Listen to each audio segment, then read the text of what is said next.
We had a monk on the show 2 days back, okay? Okay. And the conversation went very deep. Okay. And I know that you're a practicing Catholic, and I have to ask you this because I asked Dwayne Bravo this as well. Okay. And I'll tell you his answer after you answer. Okay. Okay, but I asked him that, these abilities that he had, which everyone knows Dwayne Bravo's abilities.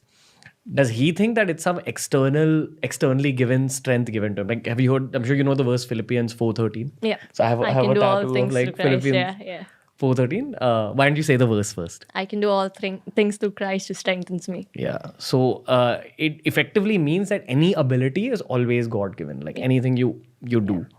Have you ever thought about this thought when playing? Because you're really young to have seen international cricket at this level. So there has to be some level of God-gifted abilities in you.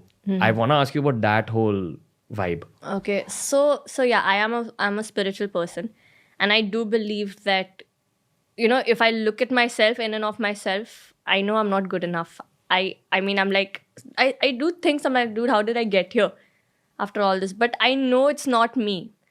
I mean, how do I explain it? So I've been a very fearful and anxious person growing up. And I remember that I couldn't even sit in a classroom full of 30 people.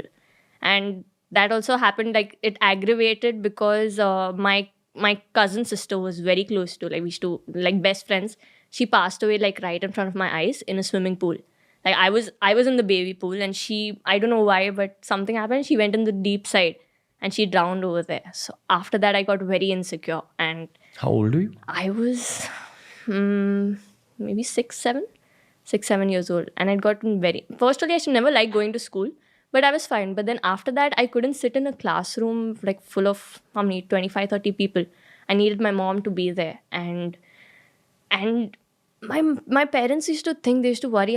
They're like, I don't know what's going to happen of this girl. She cannot even talk in front of people. She cannot even be in a classroom full of people. What is she going to do in life? It was like that. But I mean, this is my favorite verse, and it's also on my Instagram bio. I think how you have Philippians 4:39.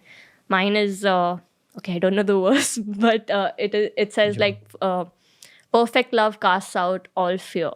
So I have been a very anxious person. But the more I realize Jesus' love and what he's done for me, the more it's helped me. I don't know how to explain it, but it's just a conviction that the more it's helped me rise above my fears. And today, if you go to see, it's the same thing. My Father in heaven doesn't judge me based on how I do today, or judge me, okay, if I do well, if I do well today, he loves me a lot. If I fail, he'll get lost or he'll kick me. It's not that. His love for me is constant, and his love for me is the same.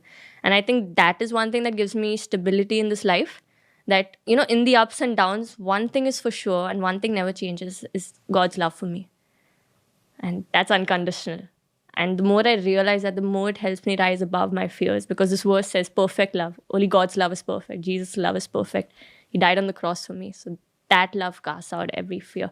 And today, it's just a miracle, I think, of, I say my life is kind of a testimony of what God can do with the most broken people and make it into something beautiful. Because today I'm going and playing in stadiums filled with 84,000 people. For a girl who couldn't sit in a classroom full of 10 people, now going there at this international stage in front of cameras and I think it's just a miracle. And I can't explain it, I can't say it, but I would just tell whoever's watching to, maybe if you feel God's not real, ask him to be real. He will reveal himself to you. Yeah. Miracles happen to those who seek.